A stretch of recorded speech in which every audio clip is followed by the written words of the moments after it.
Assalamualaikum warahmatullahi wabarakatuh.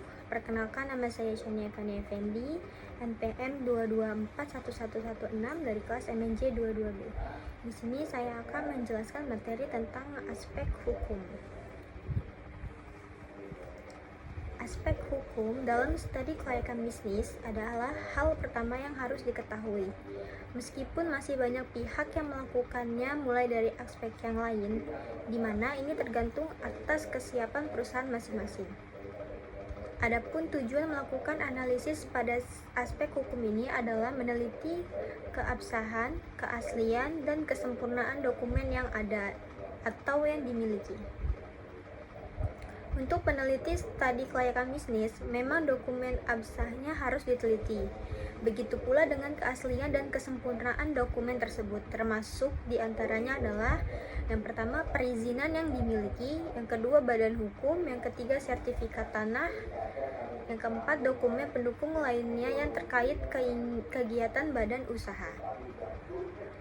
Lalu apa saja yang dibahas dalam aspek hukum? Antara lain yang pertama, legalitas, bentuk badan hukum perusahaan, rencana anggaran dasar perusahaan, departemen atau lembaga instansi terkait dengan pihak perusahaan.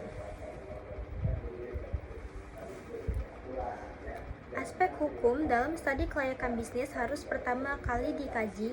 Mengapa harus aspek hukum yang pertama kali dikaji di dalam pelaksanaan studi kelayakan bisnis? Itu ada alasannya, yakni karena apabila berdasarkan analisis ke aspek hukum, maka akan didapatkan apakah sebuah ide bisnis itu masih layak untuk diproses atau tidak. Sehingga jika memang didapatkan bahwa ide bisnis tak layak dilanjutkan dari segi aspek hukum, maka tak perlu lagi meneruskan ke analisis dari aspek yang lainnya. Ketentuan hukum tidak sama. Tiap jenis usaha dari perusahaan mungkin berbeda-beda dan ketentuan hukum yang mendasari pun juga tidak sama. Di mana yang mempengaruhi adalah kompleksitas dari bisnis yang dijalankan tersebut. Otonomi daerah bisa mengakibatkan perubahan pada ketentuan hukum berserta perizinan antar daerah pun juga berbeda-beda.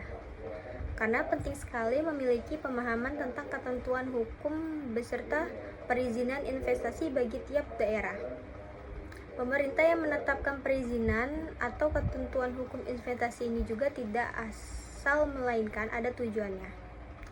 Di mana tujuannya yakni untuk menjaga ketertiban masyarakat secara menyeluruh. Diharapkan masyarakat yang tinggal di sekitar lokasi perusahaan bisa memperoleh benefit yang besar dibanding hanya mendapatkan dampak negatifnya saja. Karena investasi bisnis pasti akan menyangkut penduduk di sekitar lokasi usaha perusahaan tersebut. Selanjutnya, tujuan aspek hukum. Yang pertama, analisa jaminan yang dapat disediakan apabila bisnis didanai melalui pinjaman. Yang kedua, analisa legalitas usaha. Yang ketiga, analisa ketepatan bentuk badan hukum dibandingkan ide bisnis yang hendak dilaksanakan. Yang keempat, analisa kemampuan bisnis yang diusulkan di dalam memenuhi persyaratan dari perizinan.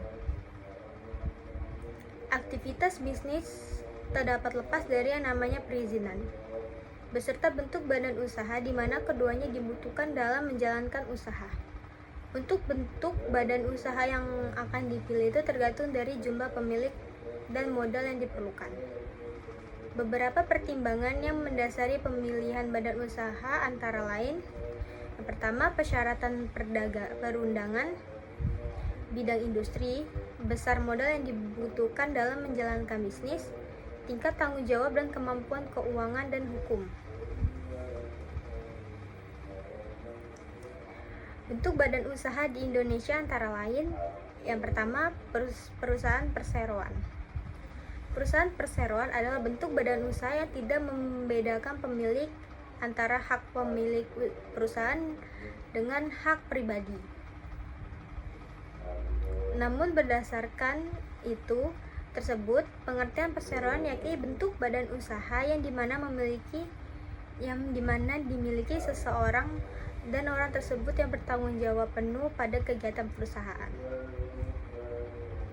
Kedua, perseroan terbatas. Perseroan terbatas dengan nama lain PT adalah perserikatan beberapa perusahaan swasta yang jadi satu kesatuan. Bersama-sama mengelola usaha, perusahaan memberikan kesempatan untuk masyarakat luas apabila hendak menyertakan modal pada perusahaan, yakni dengan cara membeli saham perusahaan tersebut. Yang ketiga, perserikatan komanditer atau CV adalah perserikatan beberapa pengusaha swasta yang jadi satu kesatuan bersama-sama mengelola usaha. Sebagian dari CV adalah anggota aktif, anggota lainnya adalah anggota pasif.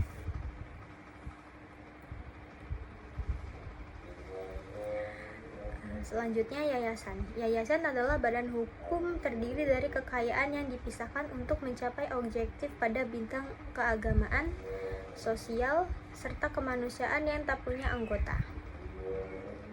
Selanjutnya, koperasi. Koperasi berdasarkan pasal 1 ayat 1 Undang-Undang 25 tahun 1992, koperasi adalah sebuah badan usaha dengan anggota orang-orang maupun badan hukum koperasi. Koperasi melandaskan aktivitas usahanya pada prinsip koperasi. Koperasi juga merupakan penggerak ekonomi rakyat tetapi menggunakan asas kekeluargaan. Selanjutnya ada izin usaha, surat izin tempat usaha, surat izin usaha perdagangan, nomor pokok wajib pajak, nomor register perusahaan, dan tanda daftar perusahaan. Yang terakhir, analisis mengenai dampak lingkungan.